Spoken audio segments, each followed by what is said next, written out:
자, 오늘 읽어드린 느헤미야 8장 1절에서 6절 말씀을 가지고 말씀을 통한 신앙 부흥, 말씀을 통한 신앙 부흥, 이런 제목으로 말씀을 전합니다. 자, 말씀과 신앙은 항상 함께 있습니다. 말씀 떠난 신앙은 있을 수가 없습니다. 말씀을 떠나면 영적으로 침체합니다. 말씀을 떠나면 삶에 문제가 발생합니다. 사울왕을 보십시오. 말씀을 버려 하나님께 버림을 받았습니다. 그러나 반대로 말씀을 가까이 하면 영적으로 부흥합니다. 그리고 삶이 형통합니다. 다윗을 보십시오. 말씀 따라 살았던 다윗은 점점 강성해지는 복을 받았어요. 그리고 하나님 마음에 합한 자가 되어서 하나님의 뜻을 이루게 되어집니다. 요한복음 1장 1절은 이렇게 말씀해요. 태초에 말씀이 계시니라. 이 말씀이 하나님과 함께 계셨으니 이 말씀은 곧 하나님이시니라. 말씀이 하나님이라고 말씀하고 있어요. 요한복음 1장 14절에 그 말씀이 육신이 되어 우리 가운데 거하심에 우리가 그의 영광을 보니 아버지의 독생자의 영광이요 그 은혜와 진리가 충만하더라. 말씀이 육신이 되어 우리 가운데 오신 분이 바로 예수님이십니다. 그러니까 말씀을 가까이 하는 것은 하나님을 가까이 하는 것이고 예수님을 가까이 하는 것이지요. 말씀을 사모하는 것은 하나님을 사모하는 것이고 예수님을 사모하는 것이지요. 자, 오늘 본문 말씀 속에 말씀을 통한 놀라운 신앙 부흥이 일어난 역사를 소개하고 있어요. 자, 오늘 본문을 이해하기 위해서 당시 시대적인 배경을 아셔야 합니다. 자, 이스라엘 백성들은요, 하나님을 떠나 이방신을 섬기자 하나님께서 진노하셔서 징계를 하십니다. 그래서 북이스라엘은 BC 721년에 아수르에 망하게 되어지고 남유다는 BC 587년에 바벨론에 망하게 되어져요. 바벨론 느부갓네살 왕은요, 예루살렘 성전을 다 파괴해버리고 성전에 있던 기명까지 빼앗아가게 되어지고 이스라엘 백성들 가운데 주류 인사들을 포로로 다 잡아갔습니다. 이렇게 다윗 왕조가 망하게 되어지고 성전이 다 무너지게 되어지고 그리고 영적 지도자들이 사라졌을 때 이스라엘의 구원의 역사는 끝난 것 같았습니다. 그러나 결코 하나님은 택한 이스라엘 백성들을 버리지 않으셨습니다. 구원의 역사를 이어가십니다. 하나님께서 바벨론을 치십니다. 바사가 바벨론을 정복하게 하십니다. 바사 왕이었던 고레스 왕의 마음을 하나님이 감동시키셔서 이스라엘 백성들 다시 예루살렘으로 다 귀환시키게 합니다. 그래서 BC 537년에 1차 귀환이 이루어지게 되어집니다. 포로 생활 50년째 되었을 때 1차 귀환이 시작되었어요. 1차 귀환은 스룹바벨 중심으로 진행이 되었어요. 스룹바벨 중심으로 예루살렘으로 귀환하게 된 이스라엘 백성들이 가장 먼저 한 일이 무엇이었어요? 성전 재건이었습니다. 그리고 2차는요 에스라를 중심으로, 3차는 느헤미야를 중심으로 예루살렘에 귀환하게 되어지지요. 2차 3차 귀환의 목적은 성벽 재건과 신앙 재건이었어요. 느헤미야 1장에서 6장까지는요 성벽 재건에 관한 말씀이 소개되어지고 있고요. 그리고 느헤미야 7장을 보게 되어지면 성벽 파수를 위한 지침이 내려옵니다. 자, 적의 공격을 막을 수 있는 이제 토대가 마련이 되어진 것이에요. 그런데 정말 큰 문제가 있었어요. 성벽을 재건하는 일보다 더 중요한 문제가 있었어요. 그것은 내면의 문제였어요. 성벽 재건보다 더 중요한 것은 신앙 재건이었어요. 느헤미야는 이 사실을 간파하고 학사 에스라를 내세웁니다. 그리고 느헤미야 8장을 보게 되었지만 이 학자 에스라를 중심으로 해서 일어난 이스라엘 백성들의 신앙 부흥, 모습을 자세하게 소개하고 있습니다. 신앙 부흥을 위해서 필요한 것이 무엇인지를 우리 본문에서 살펴볼 수 있어요. 자, 우리의 신앙 부흥을 위해 필요한 것이 무엇일까요? 첫째, 따라하겠습니다. 말씀을 사모하며 모이기를 힘써야 합니다. 자, 1절 말씀 우리 함께 읽어요. 시작. 이스라엘 자손이 자기들의 성읍에 거주하였더니 7째 달에 이르러 모든 백성이 일제히 수문 앞 광장에 모여 학사 에스라에게 여호와께서 이스라엘에게 명령하신 모세의 율법책을 가져오기를 청하매 그랬어요. 당시 예루살렘에는 여러 성문들이 있었는데 수문 앞에는 큰 광장이 있었어요. 그 광장 앞에 모든 백성들이 일제히 모였습니다. 왜 모였습니까? 데모하기 위한 거였습니까? 아니었습니다. 말씀을 사모해서 모인 것입니다. 여러분, 놀라운 신앙의 부흥의 역사는 이렇게 사모하여 모일 때 일어나게 되어지는 것이에요.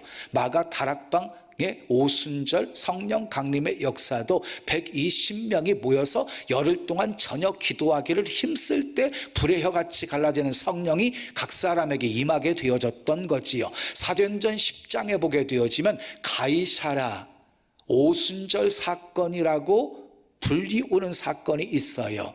그것도 모였을 때 일어난 사건이었어요. 고넬료가 베드로를 초청합니다. 베드로를 초청하고 말씀을 듣기 위해서 가족들을 모읍니다. 친척들을 불러 모읍니다. 가까운 친구들을 다 불러 모아놓고 말씀을 듣습니다. 성령이 말씀 듣는 모든 사람에게 임합니다. 은혜 받으려면 먼저 모이기를 힘써야 합니다. 모인 백성들이 학사 에스라에게 모세 율법책을 가져오기를 청합니다. 모세 율법책은 모세오경이에요. 자, 에스라가 율법책을 가지고 와서 이제 읽어줍니다. 본문 3절 읽습니다. 시작. 수문 앞 광장에서 새벽부터 정오까지 남자나 여자나 알아들을 만한 모든 사람 앞에서 읽음에 무백성이 그 율법책에 귀를 기울였는데, 그래서 백성들이요 새벽부터 정오까지 율법책에 귀를 기울이고 들었다라고 말씀하고 있어요. 다시 말해서 장장 6시간 동안 하나님의 말씀에 귀를 기울였다는 것이에요. 이스라엘 백성들이 말씀의 사모함에 대한 열정이 얼마나 대단했는지를 보여주고 있는 것이지요. 6시간 동안. 만약 6시간 동안 제가 이렇게 설교를 한다고 한다면 여기 앉아 있을 사람이 있을까? 다 도망갔겠지? 여러분, 놀라운 부흥은 말씀을 사모하는 데서부터 시작이 되어지는 것입니다. 여러분 안에 말씀에 대한 갈급함이 있으십니까? 목마른 사슴의 시냇물을 찾아 헐떡거림과 같이 그렇게 사모함이 여러분들에게 있으십니까? 말씀을 들어도 또 듣고 싶고 더 듣고 싶고, 그리고 내게 주신 말씀으로 들리기를 시작하십니까? 그리고 하나님의 말씀이 꿀송이보다 더 달게 느껴지십니까? 그러면 이미 여러분들에게는 은혜가 임한 것입니다. 자, 은혜 받기 원하십니까? 무엇보다 말씀을 사모하여 모이기를 힘써야 합니다. 자, 두 번째 따라하겠어요. 말씀을 받는 태도가 좋아야 합니다. 5절 말씀 읽어요. 시작. 에스라가 모든 백성 위에 서서 그들 목전에 책을 펼 때에 모든 백성이 일어서니라 그랬어요. 에스라가 읽어주기 위해서 율법책을 폈어요. 책을 펼 때에 백성들이 수문 앞 광장에 다 앉아 있다가 책을 펴니까 다 일어섰어요. 일어섰다는 것은 말씀에 대한 경외의 표현이었고요. 또 하나는 어떤 말씀을 주시든지 순종하겠다고 하는 그런 태도였어요. 여러분 기억하십시오. 말씀의 권위를 높이는 것만큼 은혜의 수준도 높아질 것입니다. 말씀 귀하게 여기고 내게 주신 하나님의 말씀으로 들리면 역사가 일어나게 되어집니다. 그러므로 말씀 듣는 태도가 중요합니다. 말씀의 권위를 인정하십시오. 말씀의 권위가 회복되게 되어지면 우리 영혼은 어떤 유혹과 세파에도 흔들리지 않고 말씀의 놀라운 능력을 체험하며 살게 될 것입니다. 록펠러 젊었을 때는요, 굉장히 냉철한 사업가였어요. 그래서 못된 짓도 많이 했어요. 그런데 그가 회심하고 나중에 좋은 일을 많이 하게 되어집니다. 그런데 그의 회심에는요, 어머니의 영향이 있었어요. 어머니가 어렸을 때부터 애야, 꼭 언제나 교회에 가면 앞자리부터 앉아라. 똑같은 말씀이어도 받는 은혜가 다르단다. 여러분, 그 뒷자리하고 여기 앞자리하고요, 똑같은 말씀을 들어도 받는 은혜가 달라요. 다음 주에 한번 보겠어요. 말씀 듣는 태도가 중요하다는 거예요. 그래서 록펠러는 그 어머니의 말을 늘 가슴속에 담아두고 예배 참석할 때는 40분 전에 앞자리에 앉기 위해서 40분 전에 왔답니다. 여러분, 30분 전에 예배당에 와서 하나님 오늘 또 은혜 받게 해주세요. 성령님 말씀을 들을 때 깨닫게 해주세요. 내게 주신 말씀으로 받아 그 말씀대로 순종하며 살게 도와주시고 말씀의 능력을 체험하며 살게 해주세요. 이렇게 기도하고 예배 드리면 말씀의 은혜가 더 클 줄로 믿습니다. 자, 말씀 들을 때 집중하지 못하고 딴 생각하고 비판적인 마음 가지고 듣고 다리 꼬고 듣고 팔짱 끼고 듣고 졸다만 간다고 한다면 어떻게 그 사람에게 은혜가 임할 수가 있겠습니까? 태도가 중요합니다. 말씀 듣는 태도에 미래의 복이 들어 있습니다. 그러므로 복 받기를 원하시면 말씀 듣는 태도를 점검해야 합니다. 자, 세 번째 따라하겠습니다. 말씀에 아멘으로 응답해야 합니다. 자, 6절 말씀 함께 읽어요. 시작. 예스라가 위대하신 하나님 여호와를 송축하며 모든 백성이 손을 들고 아멘 아멘 하고 응답하고 몸을 굽혀 얼굴을 땅에 대고 여호와께 경배하니라 그랬어요. 예스라가 율법책을 읽어주기 전에요, 먼저 여호와를 송축합니다. 그랬더니 백성들이 두 손을 들고 아멘 아멘 하면서 응답하고, 그리고 몸을 굽혀서 얼굴을 땅에 대고 여호와께 경배합니다. 아멘이라는 말은 구약에 26번 나오고 신약에 51번, 총 77번 정도가 사용되어지고 있어요. 아멘이라는 말은요, 진실로 그렇습니다. 그 말씀대로 이루어지기를 바랍니다. 말씀대로 살겠습니다 하는 그런 의미가 담겨져 있습니다. 그런데 아멘은요, 기독교에만 있어요. 다른 종교에는 없어요. 그래서 기독교를 아멘의 종교라고도 하는 것입니다. 여러분, 성장하고 부흥하는 교회의 특징이 있어요. 아멘이 풍성해요. 그리고 아멘이 풍성한 곳에는요, 은혜도 넘친다는 거예요. 고린도후서 1장 20절에 보면은요, 하나님의 약속은 얼마든지 그리스도 안에서 예가 되나니 그런즉 그로 말미암아 우리가 아멘하여 하나님께 영광을 돌리게 되느니라 하고 말씀했어요. 여러분, 아멘은요 결코 흥을 돋우기 위한 취임새가 아니에요. 하나님의 말씀의 능력이 내게 그대로 이루어지기를 간절히 바라는 믿음으로 하나님께 올려드리는 거예요. 하나님께 영광 돌리는 것이 아멘이에요. 그러므로 찬송할 때도 아멘 하십시오. 기도할 때도 아멘 하십시오. 말씀 들을 때도 아멘 하십시오. 아멘 할 때 영광 받으신 하나님이 큰 은혜 부어 주실 것입니다. 청주 청석교회에 조동식 집사님이라는 분이 있었습니다. 그분은 대학 교수였는데요. 그 집안은 14대째 이 외아들만 태어났어요. 근데 그 14대 외아들이 드디어 일찍 결혼을 했어요. 시어머니가 며느리를 데리고 목사님에게 찾아가서 부탁을 했어요. 안수기도 해주시기를. 우리 가정의 자손이 귀한데요, 목사님, 우리 이 며느리, 시본 며느리가 아들 많이 낳게 축복하며 안수기도 해주세요. 목사님이 이렇게 머리에 손 얹고 기도해 주기 전에 며느리에게 기도해 주면 아멘으로 응답을 하라고 그랬어요.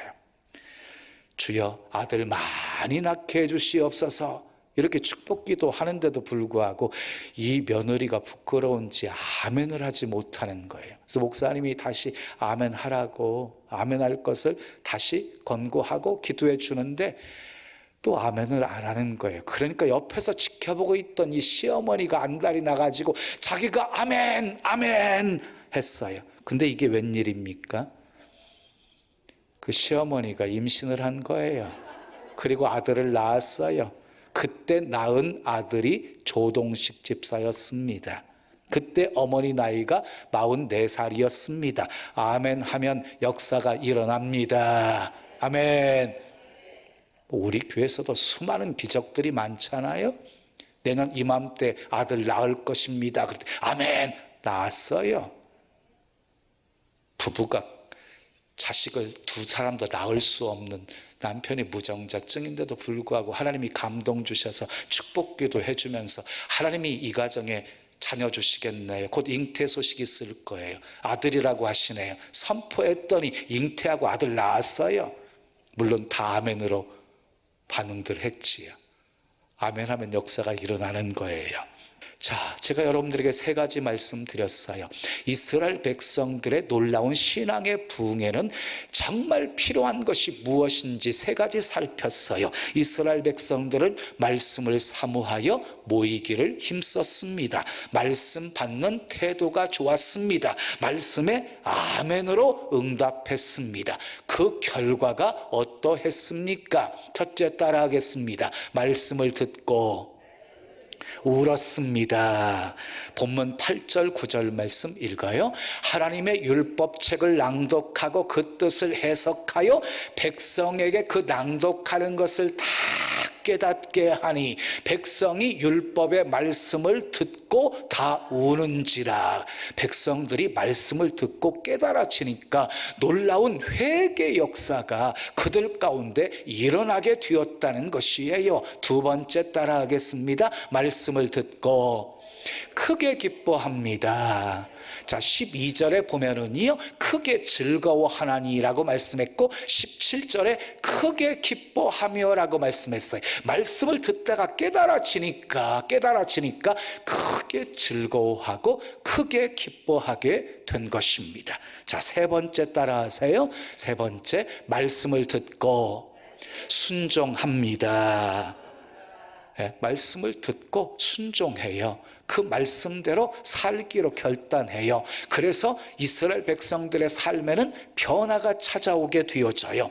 율법책을 읽다가 7월에는 초막절을 지켜야 된다는 사실을 알고 초막절을 지킵니다. 또 느헤미야 10장 30절 이하의 말씀을 보면 이방인들과 차폰을 금합니다. 안식일 날 해서는 안 될 일들을 금합니다. 안식년을 똑바로 지킵니다. 첫 열매를 하나님께 드립니다. 그리고 하나님께 11조를 드리기로 결단합니다.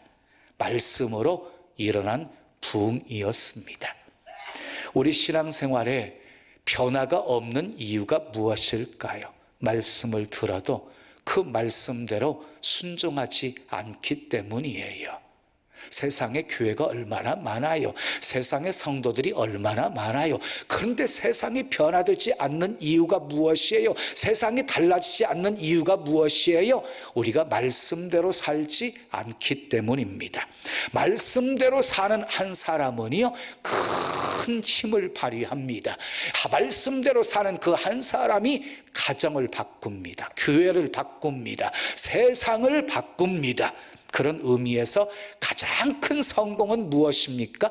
말씀대로 사는 것입니다. 가장 큰 즐거움은 무엇입니까? 말씀대로 사는 것입니다. 이 세상에 순종만큼 복된 길은 없습니다. 하나님은 우리가 순종하는 것만큼 복을 주시고 순종하는 것만큼 하나님은 우리를 사용하십니다. 여러분 기억하십시오. 참된 부흥은 말씀으로 시작이 되어집니다. 부흥이 시작되면 근본적인 변화가 나타나기 시작합니다. 신앙생활의 내용이 달라집니다. 신앙의 수준이 달라집니다. 제대로 신앙생활 해보겠다고 하는 마음의 결단과 결심이 막 생겨지게 되어집니다. 이런 놀라운 신앙의 부흥이 이스라엘 온 백성들에게 임하게 되어진 것입니다. 오늘 우리에게도 이런 영적 부흥이 필요합니다. 여러분에게도 말씀이 깨달아져서 회개하는 역사가 일어나고 아멘, 크게 기뻐하고 말씀대로 순종하는 삶의 변화가 있기를 예수님의 이름으로 축원합니다. 우리 한국교회가 살 수 있는 길은 한 가지밖에 없어요. 루터가 종교개혁을 일으키면서 오직 성경, 말씀으로 돌아가자라고 외쳤던 것처럼 말씀으로 돌아가야만 하는 것이에요. 우리는 초대교회로 돌아가자 하는 말을 많이 들으셨지요. 근데 초대교회 문제가 있었어요. 히브리파 유대인들과 헬라파 유대인들이 서로 문제를 놓고 다투었어요. 갈등이 있었어요. 불만이 많았어요. 다시 말해서 초대교회도 완전하지 않았다는 것이에요. 그러므로 초대교회로 돌아간다 할지라도 별 수 없다는 것이에요. 이 세상에 완전한 교회는 없고 완전한 성도도 없기 때문이에요. 오직 믿을 것은 말씀밖에 없습니다. 우리는 말씀으로 돌아가야 합니다. 인터넷을 보면 엄청난 지식들이 축적되어져 있습니다. 그래서 우리가 원하는 모든 지식들 대부분 다 얻을 수가 있습니다. 그러나 여러분, 지식은 결코 우리를 변화시킬 수 없습니다. 우리를 변화시킬 수 있는 능력은 오직 말씀밖에 없습니다. 말씀 안에 사는 길이 있고 말씀 안에 회복의 길이 있습니다.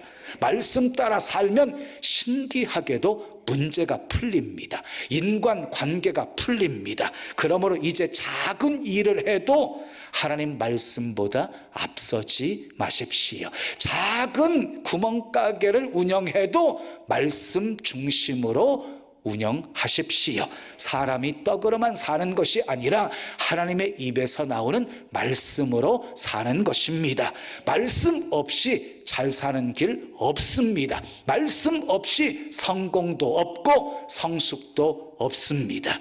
말씀의 부흥은 반드시 신앙의 부흥으로 이어지게 되어지고 신앙의 부흥은 삶의 부흥으로 나타나게 되어집니다. 영혼이 잘 되게 되어지면 범사가 잘 되고 강건한 축복으로 나타나는 것과 같습니다. 사랑하는 여러분, 말씀을 사모하십시오.